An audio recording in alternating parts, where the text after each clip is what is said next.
जय हिंद दोस्तों, study info में आप सभी का स्वागत है। मेरे सामने सूरज कुमार जी हैं, जिनको आप जानते होंगे। और आज हम बात करेंगे, स्पेशली आज केस का हियरिंग था और काफ़ी मतलब क्या बोले, ग्रुप में ऐसा माहौल बन गया है कि क्या बोलूँ। तो जो भी आज हुआ उसी पे इनके साथ हम चर्चा करेंगे। ये इस केस के मुख्य पिटिशनर में से एक हैं।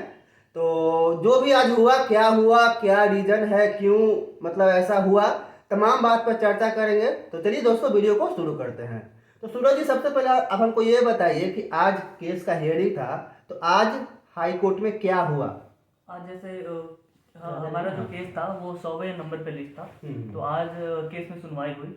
ठीक है, उसके बाद हम लोगों ने जो आयोग की तरफ से जो काउंटर एफिडेविट दिया गया था उसके रिप्लाई में हम लोगों ने कल कुछ एविडेंस दिया था, जो कल ही जज साहब के पास पहुंच गया था। ठीक है, लेकिन इसी बीच में हुआ क्या कि कुछ कैंडिडेट जो थे वो लोग केवल ओल्ड ही एनसीएल माने हो, नया वाला एनसीएल माने नहीं हो, इसके लिए वो लोग कल कोर्ट चले गए। मतलब जो थर्ड पार्टी जो इंटरवेनर बने हैं वो कैंडिडेट हैं और उनका कहना है कि ओल्ड एनसीएल ही मान हो, न्यू मान नहीं होती, यही ना। बिल्कुल बिल्कुल, तो ये कैंडिडेट्स चूंकि सिलेक्टेड नहीं है। अच्छा दोस्त सुनिए दोस्तों, ये इस बात को ध्यान से सुनिएगा, क्योंकि अभी माहौल ये क्या बना हुआ है कि जो ओल्ड दिए हैं वो लोग इंटरवेनर बने हैं, लेकिन सच्चाई ये है कि जो भी 3 छात्र केस किए हैं वो यह चाहते हैं, वो फेल हैं। सबसे बड़ी बात कि उनका डीवी लिस्ट में नाम नहीं है। वह लोग चाहते हैं कि केवल ओल्ड एनसीएल ही मान हो, न्यू मान नहीं हो। आखिर वो लोग ऐसा क्यों चाहते हैं, क्या रीजन हो सकता है? देखिए, इनका 14,410 का जो डीवी के लिए कैंडिडेट जो सिलेक्ट हुए हैं उनमें है नहीं रोल नंबर।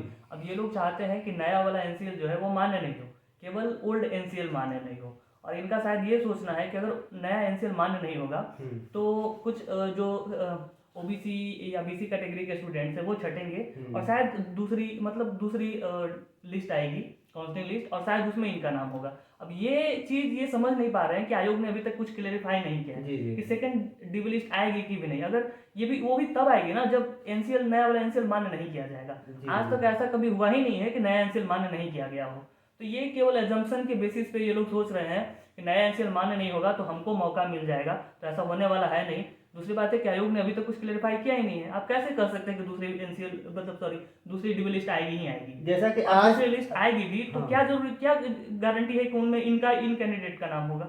जैसा कि मतलब आज सबको लग रहा था कि मतलब हम लोग के पक्ष में मतलब फैसला आ जाएगा, तो डिले होने का रीजन वही लोग हैं, क्या है? डिले जो कल जो इंटरवेनर्स का एंट्री हुआ है इस केस में वही लोग रीजन है। वरना हम लोग जो आयोग के का काउंटर था उसके अगेंस्ट में हम लोग एविडेंस दे चुके थे। तो हमारी वजह से डिले नहीं हुए, डिले बस वही इंटरवेनर्स की वजह से ही हुई है। मतलब कि हम लोग के पास सीजीएल 2 का आधार था, सुप्रीम कोर्ट का आधार था, उसके बावजूद नोटिफिकेशन में चर्चा नहीं था।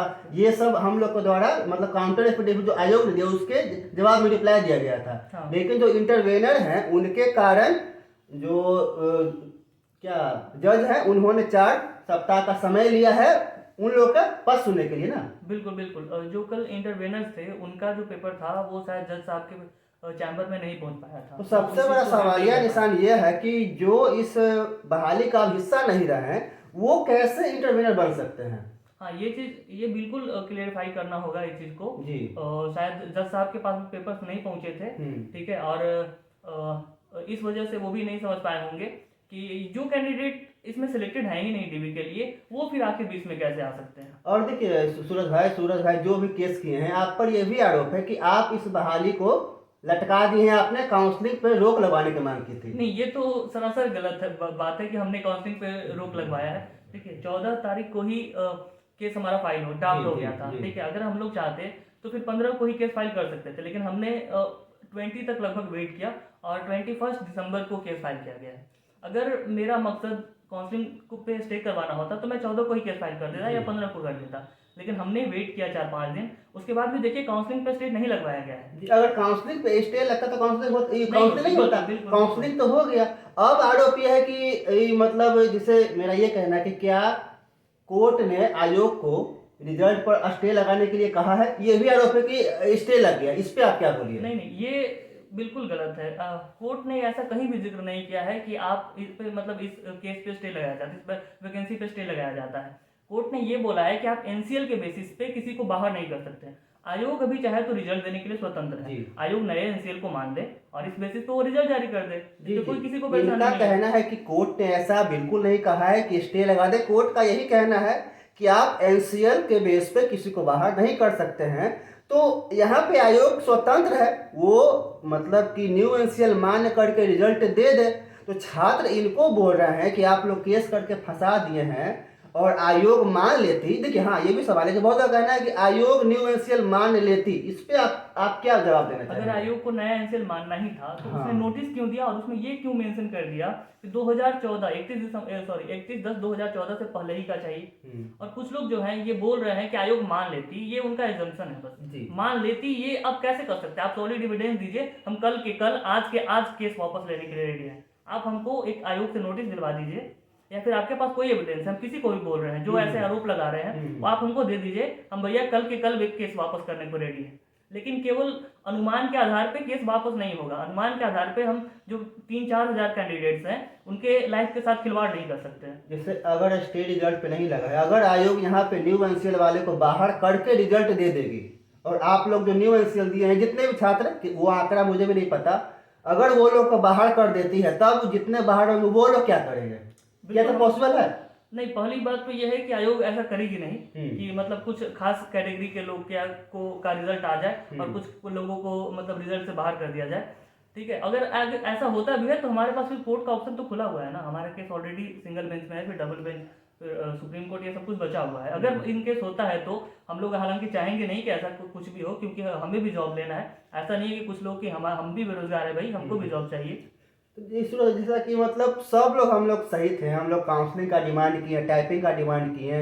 अब जब फाइनल रिजल्ट की बात आ रही है तो आखिर सब लोग बंट क्यों गए हैं? युवा वाले ब्लेम कर रहे हैं, SC ST वाले। हाँ, SC ST के बात में मैं आता हूँ कि कुछ SC ST वालों का कहना है कि उनका एनसीएल मतलब कास्ट सर्टिफिकेट मान्य था, उसके बावजूद केस के नाम पर फंडिंग किया गया, केस किया गया। इस पर क्या कहना है आपका? अगर ऐसा था तो आयोग ने 27 को नोटिस क्यों दिया? 27 को अभी भी नोटिस नहीं आया है। 27 को ये चीज़ क्यों पता चला? नोटिस क्यों दिया गया था जिसमें ये लिखा गया था कि 31/10/2014 से पहले का ही कास्ट सर्टिफिकेट चाहिए और एनसीएल सर्टिफिकेट जबकि चाहिए। 7 दिसंबर 11 दिसंबर में क्या लिखा हो, तो आप एक बार फिर बोल दीजिए SC ST के बारे में। 7 दिसंबर को जो नोटिस आया तो उसमें सबसे पहली बात तो एनसीएल का जिक्र था ही नहीं, केवल SC ST के कास्ट सर्टिफिकेट का जिक्र था। जो 11 को आया दूसरा नोटिस, उसमें जिक्र था एनसीएल का। तो सबसे पहले तो भाई जो SC ST कैटेगरी के लोग हैं उन्हीं को परेशानी हुई थी जी। और वो लोग 13 तारीख को आए भी थे। अगर वो लोग निश्चित थे तो 13 को क्यों आते हैं? 13 के आंदोलन में SC ST वाले भी छात्र आए थे और 24 को जो हियरिंग हुई उसके बाद 27 तारीख का एक नोटिस था जो स्क्रूटनी वाला, वो वायरल हुआ। उसमें क्या कहा गया SC ST के बारे में? आयोग का ओरल ऑर्डर आया था, उसके बाद ये चीज वायरल हुआ था जी। ठीक है, तो ये कहीं ना कहीं आयोग का जो ऑर्डर था, ओरल ऑर्डर, उसी का जिक्र था जिसमें ये चीज मेंशन था कि आप जो है कास्ट के बेसिस पे किसी को मेरिट से बाहर नहीं कर सकते हैं। उसी के बाद मतलब 24 दिसंबर के बाद, इसलिए 27 को शायद वायरल हुआ। इसमें जो 3 पेटिशनर है कौन कौन कैटेगरी के हैं? इसमें BC कैटेगरी के एक पेटिशनर है, मैं खुद EBC कैटेगरी का हूँ, और एक और SC कैटेगरी के पेटिशनर है। और हम सुने कि इनमें एक का कैटेगरी चेंज हुआ है, वो कौन है? क्योंकि बहुत लोग डर रहे हैं, बहुत लोग ये भी कहना है कि आप लोग सिर्फ केस का बात कर रहे हैं, कैटेगरी चेंज वाले के आप लोग बात नहीं रख रहे हैं। और मतलब इसमें मतलब जो एक कोई है ऐसे जिनका चेंज हुआ है? बिल्कुल बिल्कुल, इसमें एक BC कैटेगरी के जो है स्टूडेंट, उनका कैटेगरी चेंज हो गया है, EBC कैटेगरी हो गया है। ठीक है, तो ऐसा नहीं है कि हम केवल अपने लिए लड़ रहे हैं। इसमें अगर हमको अपने लिए लड़ना होता तो SC कैटेगरी को क्यों शामिल करता मैं पिटिशनर में? मतलब कि हम लोग सभी के लड़ रहे हैं, लेकिन बदनाम को एक हो रहा है कि तुम लोग अपना सिर्फ चला रहे हो, ये चाह रहे हो, तुम लोग स्टे लगा दिए। तो अब क्या आयोग आगे क्या करेगी? अब आप ही बताइए, सबसे सही रास्ता अभी क्या है? देखिए, सबसे पहली बात तो हम आरोप पे आएंगे कि हमेशा कुछ लोग अपोज करते हैं, टांग खींचने वाले लोग हर जगह पे होते हैं। लोगों ने तो भगवान राम को भी नहीं छोड़ा, तो फिर भाई हम किस खेत की मूली हैं? हमें लोग तो पक्का पता है कि हमको छोड़ने वाले नहीं है। ठीक है, तो इसी से तो हम डरते नहीं है, इसी से हम खैर अपना स्टेप जो भी है पीछे भी नहीं हटने वाले। और दूसरी बात आपने बोला था कुछ, मैं साथ मिस कर गया वो चीज़। मतलब ये हाँ, मतलब और चीज की आप पे दबाव आ रहा है केस वापस लेने, क्या आप नहीं, केस ऐसा वापस नहीं, लेंगे? ऐसा बिल्कुल भी नहीं। ऐसा मतलब मैक्सिमम कैंडिडेट जिनके साथ परेशानी है वो तो हमारे सपोर्ट में है भाई। अगर नहीं सपोर्ट में होते तो आज केस हाई कोर्ट में नहीं होता। ठीक है, कुछ कैंडिडेट्स होते हैं तो हम उनको इग्नोर करके ही चल रहे हैं। मतलब कि दोस्तों निष्कर्ष यही निकलता है कि आज हम लोग के पक्ष में फैसला आ जाती, लेकिन जो थर्ड पार्टी का एंट्री हुआ है, इंटरवेनर जो बने हैं, शुरू में मुझे भी लगा कि हो सकता है वो सिलेक्टेड होंगे और उन्होंने ओल्ड एनसीएल जमा किया होगा, वो स्वार्थ भाव से चाहते हैं कि न्यू वाले बाहर हो जाएं ताकि उनको मनपसंद पोस्ट मिल जाए। लेकिन यहाँ सुनने में आ रहा है कि यहाँ तो बात ही अलग है। मतलब कि हद है यार, किसी का आप हक मार के कैसे मतलब अपना हक ले सकते हैं। जो खुली प्रतियोगिता होती है उसमें सबसे पहले मार्क्स का मायने रखा जाता है और किसी भी छात्र को एक एनसीएल या एक एससी एसटी के बेस पर बाहर करना बिल्कुल नहीं है। तो अब जो वकील मैम है उनसे वो आप लोग को क्या बोली है, अब आगे क्या होगा? देखिए, अब तो 4 वीक का जो समय मिला है, उसके बाद जब हियरिंग होगी तभी कुछ हो पाएगा। तब तक के लिए हमने एक तो आयोग का जो काउंटर था उसके बिहाफ में उसके अगेंस्ट में हम लोगों ने अपना जो भी प्रूफ था वो दे दिया था। अब जो इंटरवेनर्स की तरफ से जो दायर किया गया है उसमें उसका रिप्लाई हम लोग करेंगे इतने टाइम में। उसमें देखेंगे, हम लोग अभी तो स्टडी नहीं कर पाए हैं क्योंकि वो पता है कि आपको कि कल शाम का ही बात है, तो हम लोग फ्री नहीं थे तो कर नहीं पाए थे। अब वो उसको हम लोग स्टडी करेंगे और उसको काउंटर करेंगे हम लोग। मतलब कि वो लोग जानबूझकर कल ही अपना वो भी जो मतलब फाइल किए हैं, इससे पहले नहीं किया ताकि हम लोग को भी जवाब देने का टाइम मतलब नहीं मिला, इसलिए डिले हो गया। बिल्कुल, कहीं ना कहीं लगता है शायद आयोग भी इसमें संलिप्त हो जी। शायद आयोग भी डिले करवाना चाहती हो, इसलिए ऐसा कुछ किया गया है कि बिल्कुल एंड मौके पे किया गया है ये चीज़। और आयोग ने पहले बोला था, जब हम लोगों ने रीट दायर किया था कि भाई 12,000 से ज़्यादा कैंडिडेट्स ज्वाइनिंग का वेट कर रहे हैं, डिले हो रहा है। तो आयोग आज कहाँ चली गई थी जी। आज कहाँ चले गए? आज उनको अपोज करना चाहिए था इस चीज़ को। और ये चीज़ एक बात समझ में नहीं आती है कि आयोग तो लड़ ही रही है। आयोग का तो यही केस है कि हम पुराने वाले को एनसीएल को मानेंगे, तो फिर ये इंटरवेनर का क्या जरूरत है भाई? ये केस तो थोड़ा मतलब अजीब तरह से समझ नहीं आ रहा है। जबकि जो 3 पेटिशनर है वो लोग का रिजल्ट है, वो लोग अपने हक लड़ रहे हैं। लेकिन सबसे बड़ा सवाल मैं भी बोलूंगा कि आखिर जो फेल छात्र हैं वो इस केस में शामिल कैसे हो सकते हैं, है ना? बिल्कुल, ये सवालिया निशान लगाता है, इस पे थोड़ा विचार करने की जरूरत है हमें भी। और मैं दोस्तों यही बोलूंगा कि सब मिलजुल कर रहे हैं। और सबसे बड़ा सवाल भी देखिए, बहाली का 7 से 8 साल हो गए और आप आयोग से सवाल पूछिए। मैं भी छात्र हूँ, मेरा भी फर्ज है, मैं भी अपना सवाल पूछूंगा कि आखिर ये लेट इतना डिले क्यों हो रहा है, आखिर ये नौबत क्यों आती है कि केस हो, है ना सुनील भाई? आखिर ये नौबत क्यों? अगर एनसीएल मान हो जाता तो केस होता।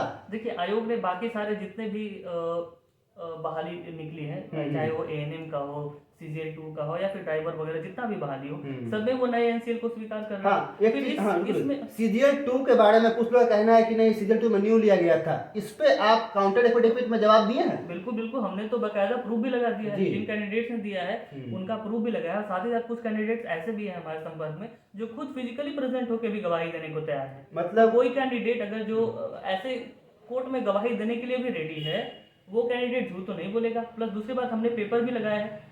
इंसान झूठ बोल सकता है, पेपर तो उसका झूठ नहीं बोलेगा। मतलब साफ प्रमाण आप लोगों ने दे दिया है कि सीजीएल 2 में आयोग ने लिया था। और सबसे बड़ा आधार, आज हम लोग केस जीत जाते बिल्कुल। और अगर नेक्स्ट हियरिंग हो तो हम लोग केस जीत रहे हैं कि नहीं जीत रहे हैं? हम तो कल एक जज से भी बात किए थे, उन्होंने बोला कि आप 95% केस जीत चुके हैं, बस क्योंकि ओपोजिशन जो है उसको बिना सुने हुए कोई भी डिसीजन नहीं दिया जा सकता है, इसलिए एक फॉर्मेलिटीज बच गई थी। तो आज हम लोग ये चीज मान के बैठे थे कि आज हियरिंग होगी और आज जो है हमारे पक्ष में फैसला आ जाएगा। तो दोस्तों, आपने जो भी बात था इनसे सुना। और मैं भी बता दूं कि एक प्लानिंग टीम के मेंबर होने के नाते मैं यही कहूँगा कि आपस में लड़ने से कोई फायदा नहीं है। अगर आपको सवाल पूछना है तो आप बिहार कर्मचारी चयन आयोग से पूछिए, क्योंकि मैं भी छात्र हूँ, मैं कोई यूट्यूबर नहीं हूँ, मैं पैसे के लिए वीडियो नहीं बना रहा हूँ। बस मुझे बात रखनी होती है, मैं वीडियो बनाता हूँ। आप आयोग के थ्रू फॉर्म भरे हैं, वो आपका एग्जाम ली है, वो आपका काउंसलिंग ली है, आप उनसे सवाल पूछिए कि आखिर डिले क्यों हो रहा है। आप रिजल्ट दे दीजिए। और हम लोग किसी का हक छीन नहीं रहे थे।